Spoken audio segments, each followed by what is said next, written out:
अरुणाचलमाश्रयामि चिद्रूपं शान्तिप्रदं नित्यम् सर्वजनानन्दकारण योगिना ध्येय पद्मनिधिम् अन्नामलेश्वरं नित्य नमामि पापनाशन अरुणाचलेश्वरं तन शरणागतवत्सलम। मैं अरुणाचलम की शरण लेता हूँ जो चिद्रूप शांति प्रदान करने वाला और नित्य है, जो सभी लोगों को आनंद देने वाला और योगियों के ध्यान का स्थान है। मैं अन्नामलेश्वर पापों का नाश करने वाले और शरणागतों पर कृपा करने वाले अरुणाचलेश्वर को नित्य प्रणाम करता हूँ।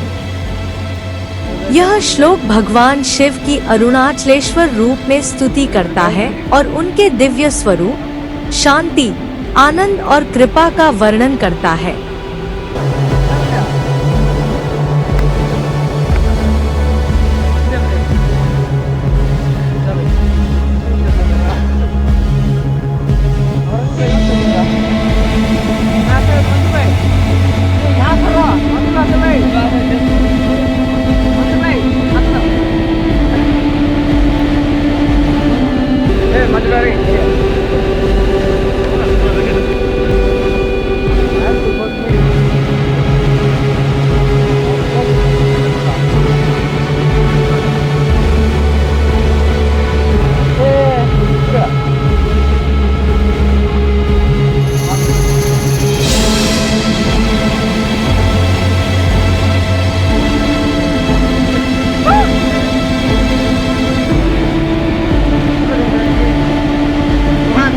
नमस्कार, स्वागत है आपका हमारे चैनल पर।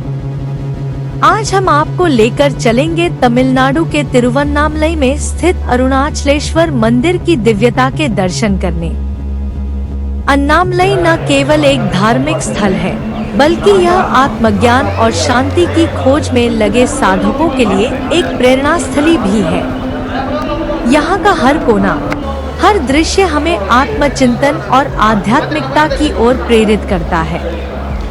अगली बार जब आप तमिलनाडु आए तो अन्नामलई की यात्रा अवश्य करें और इस पवित्र स्थान की महिमा का अनुभव करें। अन्नामलई में कई प्रमुख पर्व और उत्सव मनाए जाते हैं, जिनमें कार्तिकेय दीपम सबसे प्रमुख है। इस दिन पहाड़ी के शिखर पर एक विशाल दीप जलाया जाता है, जो भगवान शिव के अग्नि स्वरूप का प्रतीक है। यह दृश्य अत्यंत मनमोहक और श्रद्धालुओं के लिए अद्वितीय होता है। कार्तिकेय दीपम सिर्फ धार्मिक आयोजन ही नहीं है, बल्कि एक सांस्कृतिक आयोजन भी है, जिसका उल्लेख प्राचीन तमिल साहित्य में मिलता है।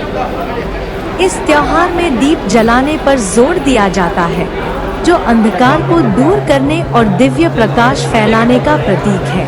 यह एक ऐसा विषय है जो सदियों से गूंजता रहा है।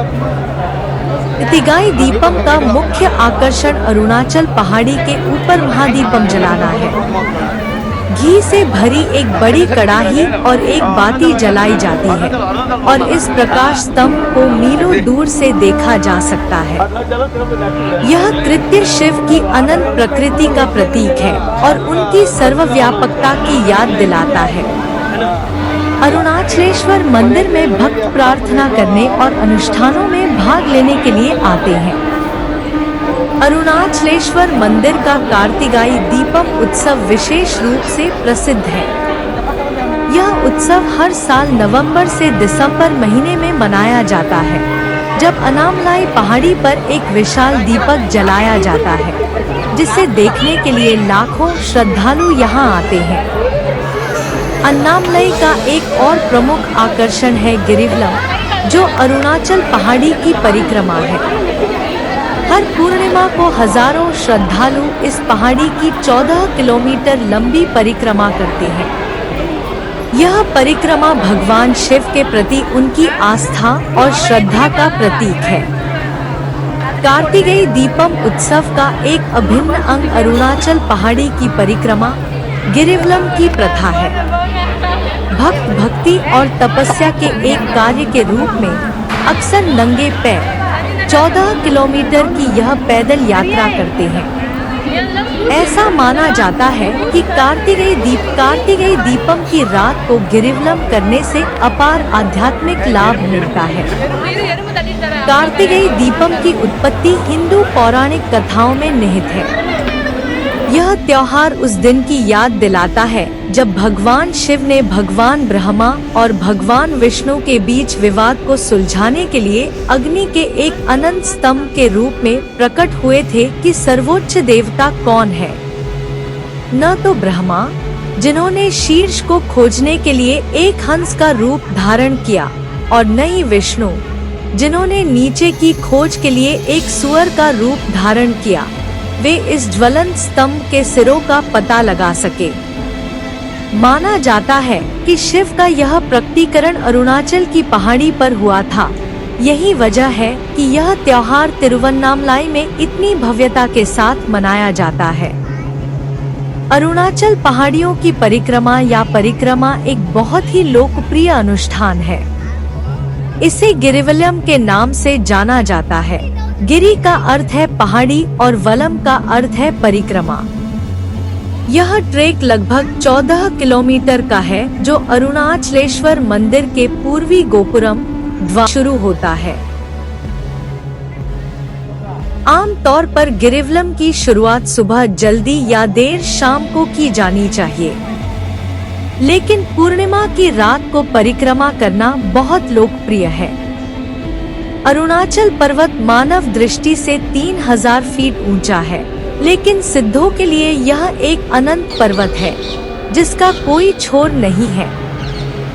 सिद्धों का कहना है कि सूर्य और चंद्रमा भी सीधे सिर के ऊपर से गुजरे बिना अरुणाचल की परिक्रमा करते हैं।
तिरुवन्नामलई का एक और महत्वपूर्ण स्थल है रमण आश्रम। यह आश्रम महान संत और आत्मज्ञानी रमण महर्षि की साधना स्थली है। यहाँ का वातावरण शांति और ध्यान के लिए आदर्श है और यह स्थान आत्मज्ञान की खोज में लगे साधकों के लिए एक प्रमुख केंद्र है। रमण महर्षि का जन्म 30 दिसंबर 1879 को तमिलनाडु के तिरुचुली में हुआ था। उनका वास्तविक नाम वेंकटरमन था। बचपन से ही उनमें एक विशेष प्रकार की आध्यात्मिकता और शांति देखी जा सकती थी। 16 वर्ष की आयु में वेंकटरमन को अचानक आत्मज्ञान की अनुभूति हुई।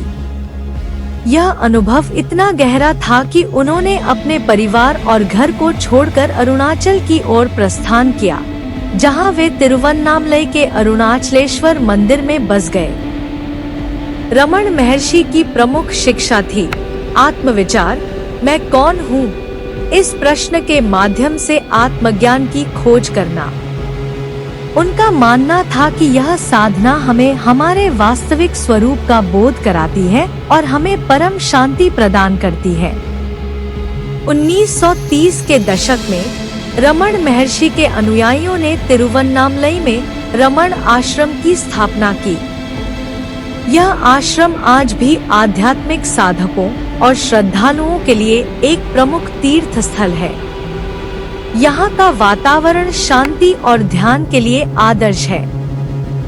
तिरुवन्नामलई की अरुणाचल पहाड़ी रमण महर्षि के जीवन का केंद्र बन गई। यहीं पर उन्होंने गहन ध्यान और आत्मचिंतन में अपना जीवन व्यतीत किया।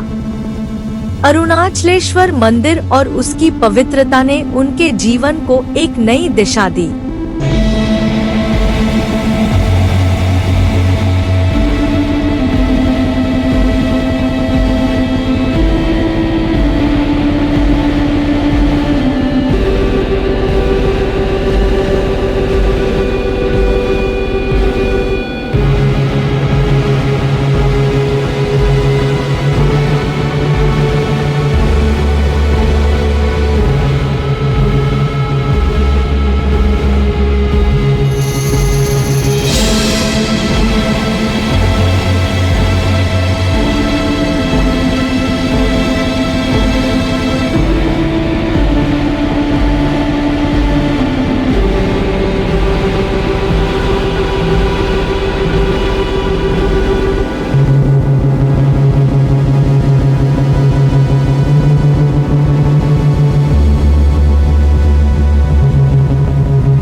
का मुख्य आकर्षण है अरुणाचलेश्वर मंदिर, जो भगवान शिव को समर्पित है।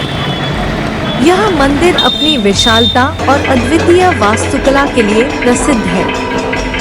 यहाँ हर वर्ष लाखों श्रद्धालु भगवान शिव के दर्शन करने आते हैं। अरुणाचलेश्वर मंदिर की वास्तुकला अद्भुत है।